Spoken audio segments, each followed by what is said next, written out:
bypassing it. We know that women don't get the same treatment as men in the workplace. There's ample evidence that they're paid less, have fewer opportunities to develop and advance, are unfairly assessed in performance evaluations, and receive less actionable feedback. The list goes on. Many of the barriers lie in policy and process.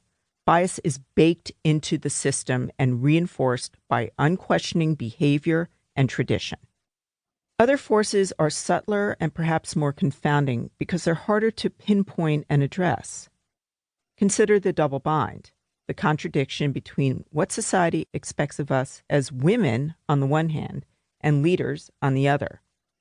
As women, we're expected to be warm and nice, but as leaders, we're supposed to prove we're tough and competent. We're supposed to be caring, yet demanding, collaborative, yet authoritative, approachable, yet distant, passionate, yet unemotional. I admit I struggled with the constant balancing act. How could I be seen as an assertive, self-confident leader, one whose views matter, without coming off as domineering and unlikable? This book looks at all of these issues and offers solutions for women and those around them to overcome them. Think of it as a crash course in leadership for women. It collects valuable tips, advice, and discussion in 4 key areas: finding your authentic self, showing your leadership potential, advocating for yourself, and supporting the women around you, even if you're not a woman.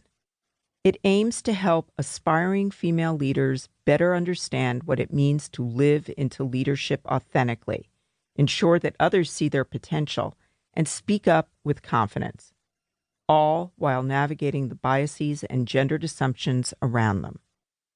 Even now, years after that excruciating conversation about my leadership, or lack thereof, I'm grateful to that coworker who scolded me after the meeting.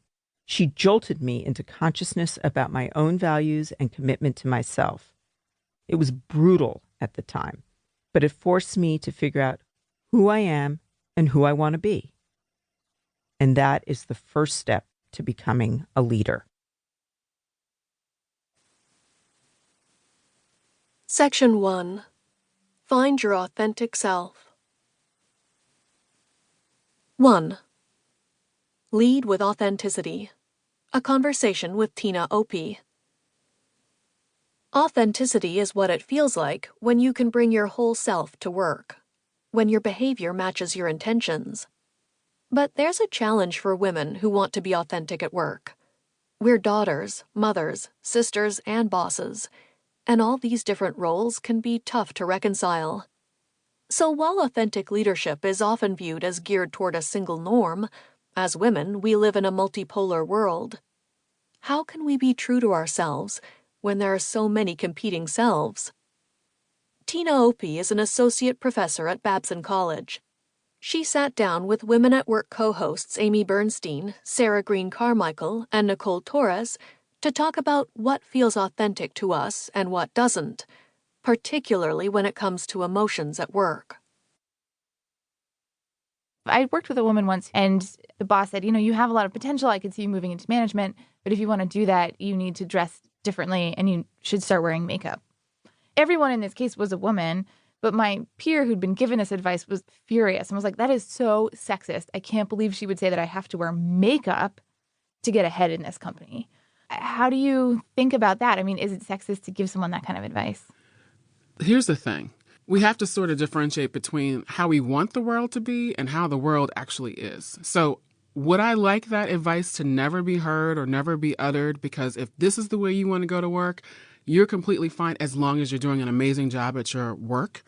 That's the kind of world I want to live in. That's the kind of world that I've dedicated my research and teaching towards building. But unfortunately, that is not the world in which we live.